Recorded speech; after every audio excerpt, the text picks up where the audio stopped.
एक राजा ने अपने सैनिकों को सड़क के बीच में एक बड़ी चट्टान रखने के लिए कहा।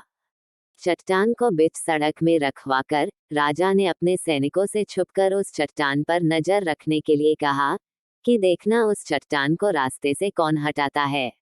लोग उस जगह पर आते रहे और जाते रहे, लेकिन किसी ने भी उस चट्टान को रास्ते से हटाने की कोशिश नहीं की।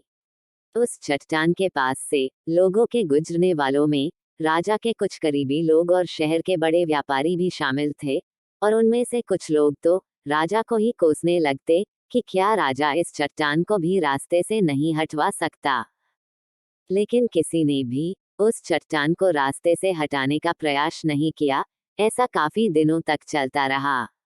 एक दिन एक किसान अपनी सब्जियों के साथ उधर से गुजर रहा था। उसने चट्टान को रास्ते में पड़े देखा और सोचा कि सबको इस चट्टान की वजह से कितनी तकलीफ हो रही है। उसने अपनी मजबूत लाठी से उस चट्टान को एक तरफ धकेलने की कोशिश शुरू कर दी। काफी कोशिश के बाद वह उसे सड़क से हटाने में कामयाब हो गया।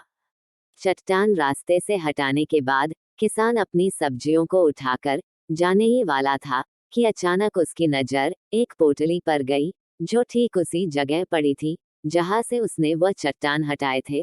उसने उस पोटली को खोलकर देखा तो उसमें सोने के कई सिक्के थे, और उन सिक्कों के साथ राजा का एक संदेश भी था, जिसमें लिखा था कि ये सोने के सिक्के उनके लिए है जो इस चट्टान को रास्ते से हटाएगा। दोस्तों, बिल्कुल ठीक इसी तरह हम सबके लाइफ में भी कई परेशानियां आती है। कुछ लोग उन परेशानियों से बचकर निकल जाते हैं, और कुछ रास्ता बदल देते हैं, और चंद लोग ठान लेते हैं उन परेशानियों का हल निकाल लेने की, और ऐसे ही लोग मुश्किलों में संभावनाएं और संभावनाओं में छिपे अवसर खोज लेते हैं।